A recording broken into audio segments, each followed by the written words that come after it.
Hello friends, இன்னைக்கு Saturday. ஆமாம், இன்னைக்கு நம்ம பெருமாளுக்கு படையல் போட்டு சாமி கும்பிட போகிறோம். ஸோ அதனால் ஏர்லி மார்னிங் 4 o'clock போல் நான் எந்திரிச்சு குளிச்சுட்டு நான் சமைக்க ஸ்டார்ட் பண்ணிட்டேன். ஃபஸ்ட்டு வந்துட்டு ரைஸ் பண்ணிடலாம் அப்படின்னு சொல்லிட்டு ரைஸ் பண்ணேன். ஏன்னா வந்துட்டு நான் ஒரு 3 o'clock போல் நான் வந்துட்டு அரிசி ஊற வச்சிட்டேன். ஸோ அதனால் ஃபஸ்ட்டு ரைஸ் பண்ணிட்டேன். அடுத்து இந்த பக்கம் அடுப்பில் வந்துட்டு பெருமாளுக்கு தழுவு சாப்பாடு நம்ம போடுவோம் இல்லையா, தயிர் கலந்து. ஸோ அதனால் நான் வெள்ளை பொங்கல் செஞ்சிட்டேன். அதுக்கப்புறம் வந்துட்டு சாதம் வடித்ததுக்கப்புறமா வந்துட்டு சாம்பார் பண்ணலாம் அப்படின்னு சொல்லிட்டு பிளான் பண்ணேன். ஸோ அதுக்கப்புறம் வந்துட்டு இந்த பக்கம் குக்கரில் பருப்பெல்லாம் போட்டுட்டேன். தக்காளி வெங்காயம்லாம் கட் பண்ணி பருப்பை வேக வச்சுட்டேன். இந்த சைடு அடுப்பில் வந்துட்டு வானல் வச்சுட்டு எண்ணெய் ஊற்றி எண்ணெய் காஞ்சதும் கடுகு சேர்த்துக்கிட்டேன். கடுகு நல்லா பொரிஞ்சு வந்ததும் நான் ஒரே ஒரு மீடியம் சைஸ் வெங்காயம் கட் பண்ணி வச்சுருந்தேன், அதை சேர்த்துட்டு நல்லா வதக்கி கொடுத்துட்டேன். பார்த்திங்கன்னா எனக்கு நல்லாவே கலர் மாறிடுச்சு. இப்போ ஒரு மீடியம் சைஸ் தக்காளியும் கூட சேர்த்துட்டு நல்லா வதக்கி கொடுத்துக்கிட்டே இருக்கேன். பாருங்கள், இப்போ நமக்கு நல்லாவே குழஞ்சி வந்துடுச்சு தக்காளி.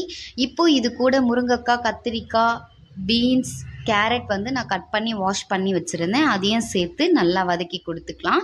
ஆல்ரெடி நான் பருப்பில் உப்பு போட்டு வேக வச்சுருக்கேன். இருந்தாலும் இப்போ நம்ம காய் கூட உப்பு உரைக்கணும் அப்படின்றதுனால தேவையான அளவு உப்பு போட்டுட்டு நல்லா வதக்கி கொடுத்துக்கிறேன். கூடவே ஒரு கொத்து கருவேப்பிலை சேர்த்து கொஞ்சமாக மஞ்சத்தூள் சேர்த்து நல்லா வதக்கி கொடுத்துக்கிறேன். இப்போ குழம்பு மிளகாய்த்தூள் ஒரு 2 ஸ்பூன் ஆட் பண்ணி நல்லா வதக்கி கொடுத்துக்கிறேன். பாருங்கள், இப்போ நமக்கு நல்லாவே கலர் மாறிடுச்சு.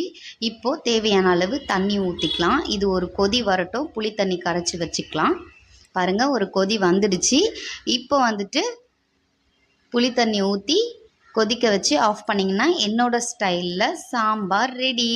பாருங்கள் எப்படி இருக்குதுன்னு சொல்லிட்டு கமெண்ட் செக்ஷனில் கமெண்ட் பண்ணுங்கள். சாம்பார் நீங்கள் எப்படி வைப்பீங்கன்னு சொல்லிட்டு.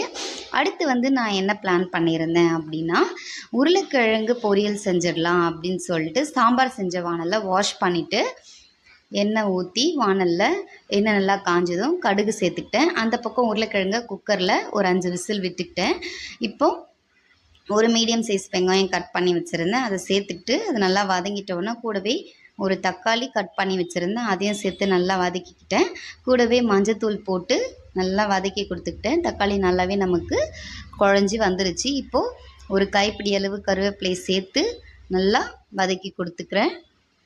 இப்போ இது கூடவே வந்துட்டு ஒரு பச்சை மிளகாய் கீறி வச்சுருந்தேன், அதையும் சேர்த்துட்டு குழம்பு மிளகாய்த்தூள் வந்து ஒரு 1.5 ஸ்பூன் அளவுக்கு சேர்த்துட்டு வேக வச்சுருந்த உருளைக்கிழங்கை கட் பண்ணி உருளைக்கிழங்குலேயே நான் உப்பு போட்டு மஞ்சத்தூள் போட்டு வேக வச்சிட்டேன்.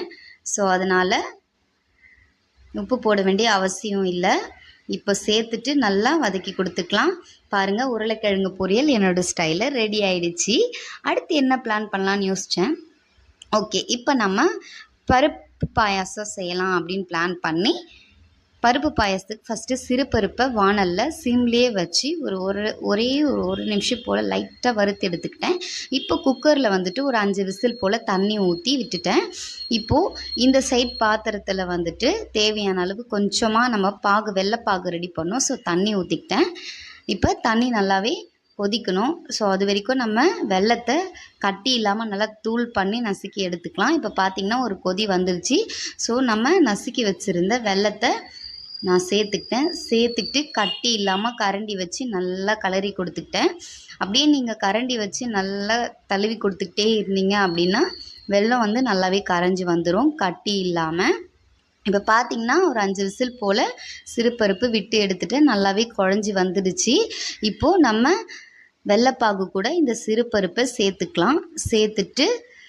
சேர்த்த உடனே நமக்கு அப்பயும் கொஞ்சம் லைட்டாக கட்டியாக உருவாகிற மாதிரி இருக்கும்.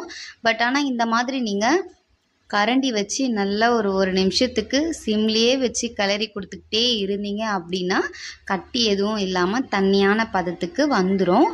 பார்த்திங்கன்னா இப்போ அது சிம்லேயே இருக்கட்டும். முந்திரி திராட்சை நம்ம வறுத்து எடுத்துக்கலாம். இப்போ இந்த சைடில் ஒரு பேனில் கொஞ்சமாக நெய் சேர்த்துக்கிறேன். நெய் சேர்த்துட்டு சிம்லேயே வச்சு வருங்க. அப்போ தான் வந்துட்டு நமக்கு முந்திரி திராட்சை எல்லாம் தீயாமல் வந்துடும். பார்த்திங்கன்னா முந்திரி திராட்சையை எடுத்து வச்சுருக்கேன். நெய்யில் சேர்த்துக்கலாம்.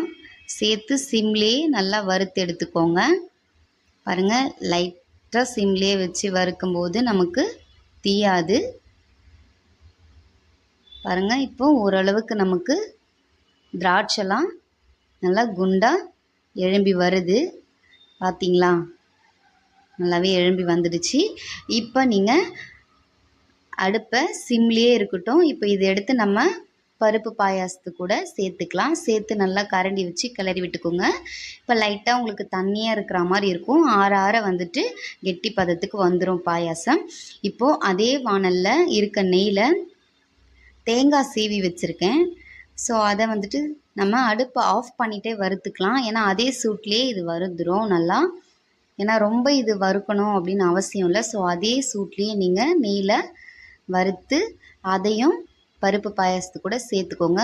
இப்போ அடுப்பை ஆஃப் பண்ணிவிடுங்க. பருப்பு பாயாசமும் நான் ரெடி பண்ணிட்டேன். நல்லா ஒரு கரண்டி வச்சு கலரி கொடுத்துட்டு அதுக்கப்புறமா அடுப்பை ஆஃப் பண்ணிட்டேன்.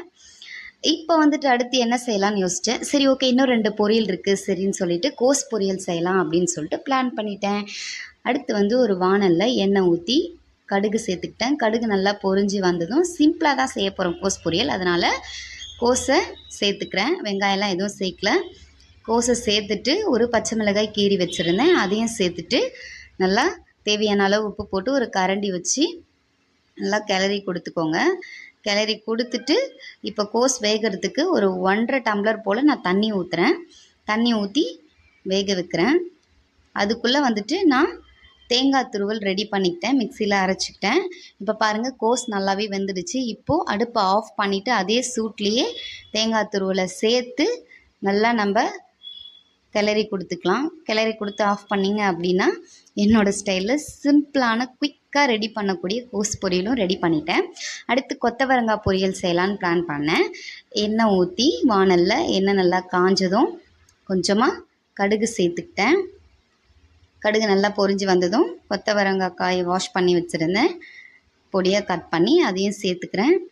சேர்த்துட்டு நல்லா வதக்கி கொடுத்துக்கோங்க. இப்போ கொத்தவரங்காய் தேவையான உப்பு சேர்த்துக்கலாம். உப்பு சேர்த்துட்டு நல்லா சிம்லேயே வச்சு வதக்கி கொடுத்தீங்க அப்படின்னா அந்த எண்ணெயிலே நல்லா வெந்து வந்துடும் காய். சிம்லேயே வச்சு ஒரு 2-3 நிமிஷம் போல் கிளறி கொடுத்துக்கிட்டே இருங்க. கலர் மாறிடும், வெந்து வந்துடும். பார்த்தீங்களா, நமக்கு நல்லாவே கலர் மாறிடுச்சு. இப்போது கொஞ்சமாக தேவையான அளவு மஞ்சத்தூள் போட்டு நல்லா வதக்கி கொடுத்துக்கோங்க. அப்புறம் தேவையான அளவு மிளகாய்த்தூள் போட்டுக்கோங்க.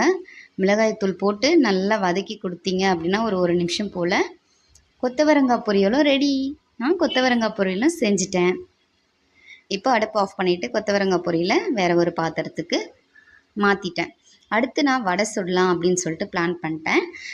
வாணலில் எண்ணெய் ஊற்றி எண்ணெய் நல்லா காஞ்சதும் ஒவ்வொரு வடையாக தட்டி போட்டுட்டேன். வடையும் ரெடி ஆயிடுச்சு. நான் அப்பளம் வறுக்கிறத வீடியோ எடுக்க முடியல. உங்களுக்கு இந்த வீடியோ பிடிச்சிருந்தா கமெண்ட்டில் ஷேர் பண்ணுங்கள். என்னெல்லாம் படைச்சிங்க அப்படின்றதையும் சொல்லுங்கள். மறக்காமல் நம்ம சேனலை சப்ஸ்கிரைப் பண்ணிக்கோங்க. பாய்.